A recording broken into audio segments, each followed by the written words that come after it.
ગુજરાત સાહિત્ય અકાદમી અને શેઠ MNC college of education ડભોઈના સંયુક્ત ઉપક્રમે વિશ્વ માતૃભાષા દિવસની ગૌરવપૂર્ણ ઉજવણી કરવામાં આવી. વડોદરા જિલ્લા કેળવણી મંડળ સંચાલિત આર્ટ્સ એન્ડ સાયન્સ કોલેજના આચાર્ય, એમએસડબલ્યુ, બીએસડબલ્યુ અને નર્સિંગ કોલેજના આચાર્યો તેમજ અધ્યાપક મિત્રો, તમામ તાલીમાર્થીઓ અને સાહિત્ય પ્રેમીઓ પણ ઉપસ્થિત રહ્યા હતા. આ કાર્યક્રમના સંયોજક અને કોલેજના પ્રિન્સિપાલ ડોક્ટર જયેશ પટેલે મહેમાનોનું શાબ્દિક સ્વાગત કરી માં માતૃભૂમિ અને માતૃભાષાનો કોઈ વિકલ્પ નથી, એમનું ઋણ આપણે ક્યારેય ચૂકવી શકીએ નહીં, એવી ગરિમાસભર વાતો જણાવી હતી.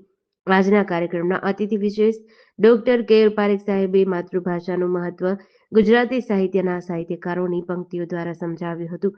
આજના કાર્યક્રમમાં મુખ્ય વક્તા પ્રોફેસર કરુભાઈ વાળા પોતાની પ્રવાહી શૈલીમાં વિશ્વભરમાં માતૃભાષાનું જતન કરી શકીએ, માતૃભાષાનું સંવર્ધન કરી શકીએ એવા ઉમદા હેતુઓને ધ્યાનમાં રાખી વિદ્યાર્થીઓને માહિતી આપી હતી.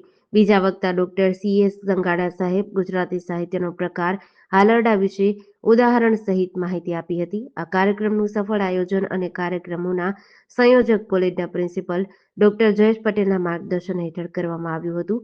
કાર્યક્રમના અંતે આભાર વિધિ કોલેજના એસોસિએટ પ્રોફેસર ડોક્ટર વૈશાલીબેન પટેલે કરી હતી. નમસ્કાર મિત્રો, વિશ્વ માતૃભાષા દિવસની આપ સર્વને હાર્દિક શુભકામનાઓ.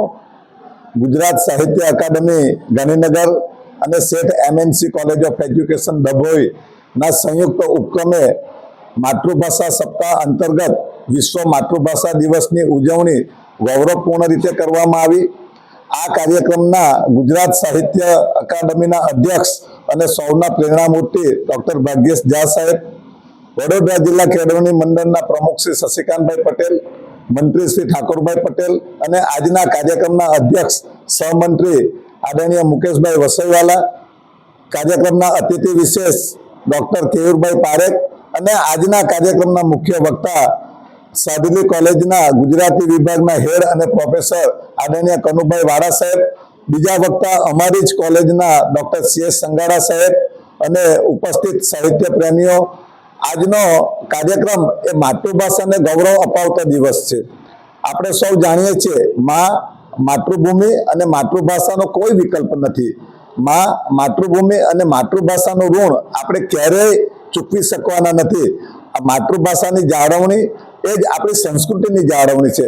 જો ભાષા રહેશે તો જ સંસ્કૃતિ રહેશે અને સંસ્કૃતિ જાળવણી માટે આ અનેરો માતૃભાષા ઉત્સવનું આયોજન કરવામાં આવ્યું છે અને દરેકને ફરીથી શુભકામનાઓ પાઠવું છું. જેડીસી ન્યૂઝ સાથે નિરંજન ચૌહાણ, ડભોઈ.